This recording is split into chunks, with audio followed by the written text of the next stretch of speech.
When I first started working here, the accent was on intercultural, so hybrid forms. We have since shifted to focus more on identity, and especially on artists who have historically been underrepresented with regards to arts and culture.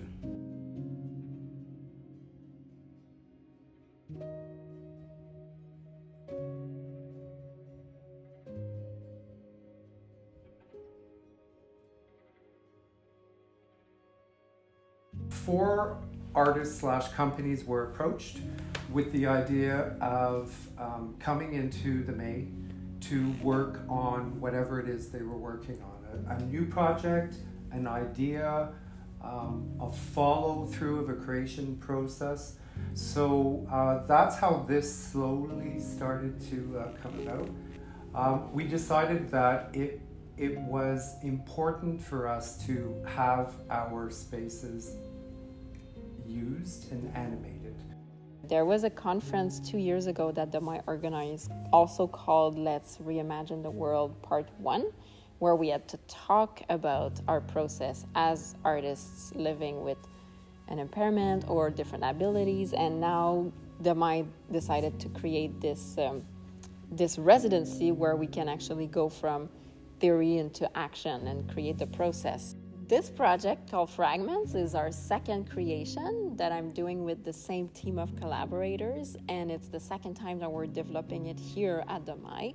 We're doing explorations to try and communicate dance and theater to an audience without involving sight. So we're gathering ideas, we're writing down new text, we're exploring with the sound of gesture. Right now we're exploring with the sound of writing and the sound of paper to try and create a story that's about the thematic of memory and writing memories.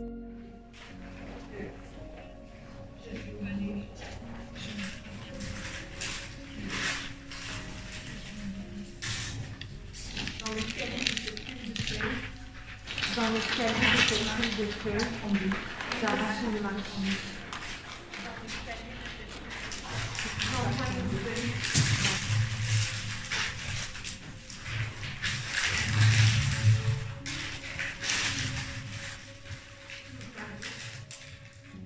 We're developing a form of work that does not need audio description because we're inviting the spectator in the show, in the immersive experience. So it's it's not adapted, it's conceived to be accessible.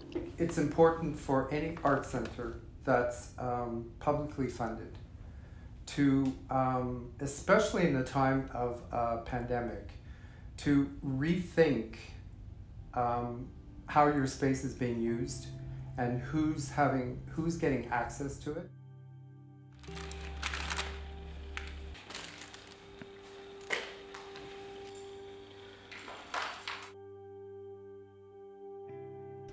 Le magasin Femme, c'est une performance. Ça parle de toute la tristesse que j'ai quand je vois que quand un magasin Femme, qu'est-ce que ça me fait. Il y a la danse, il y a de l'improvisation aussi. Il y a des vidéos, projections de vidéos et des photos. There's no outline on how to make this huge institution with a huge history, which is art and theater making, more accessible. There's no roadmap for that.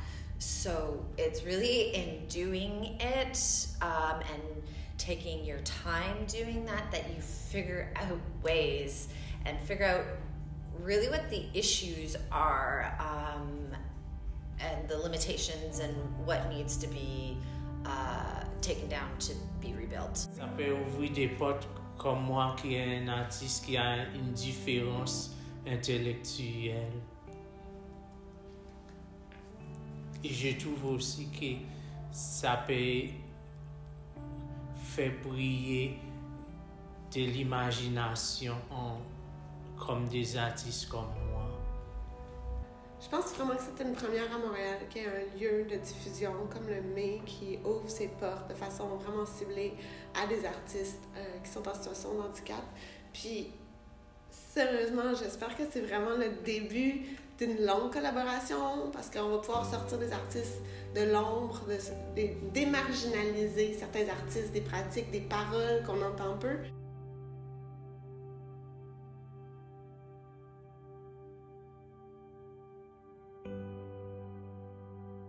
C'est la rencontre entre les différents interprètes, puis pas cibler de juste faire un groupe d'interprètes qui ont un handicap. C'est vraiment cette rencontre-là, puis c'est ça la danse intégrée. Puis même dans l'enseignement, dans le volet enseignement, c'est toujours important d'avoir la rencontre parce que c'est ça qui crée la vraie inclusion. We worked a lot on developing texture and we worked on the sound as well and the voice, how we can like almost create a song together without knowing.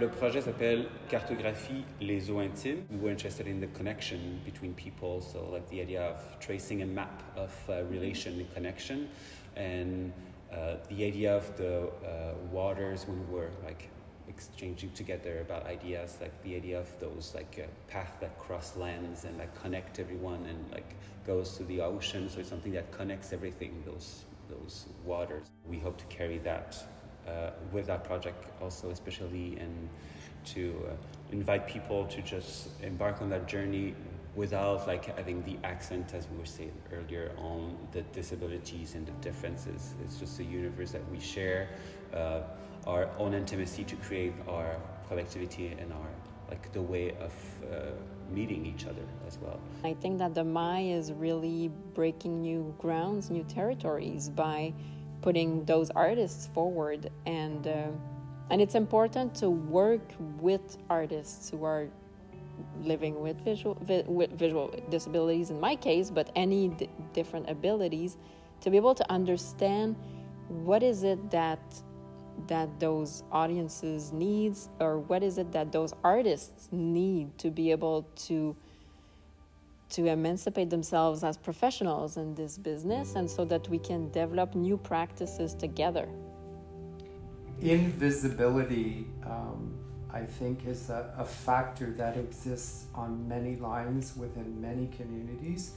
I think the May exists in a sense, or was formed, in order to facilitate the transforming of the invisible to the visible. It's a work that never stops. It can never stop.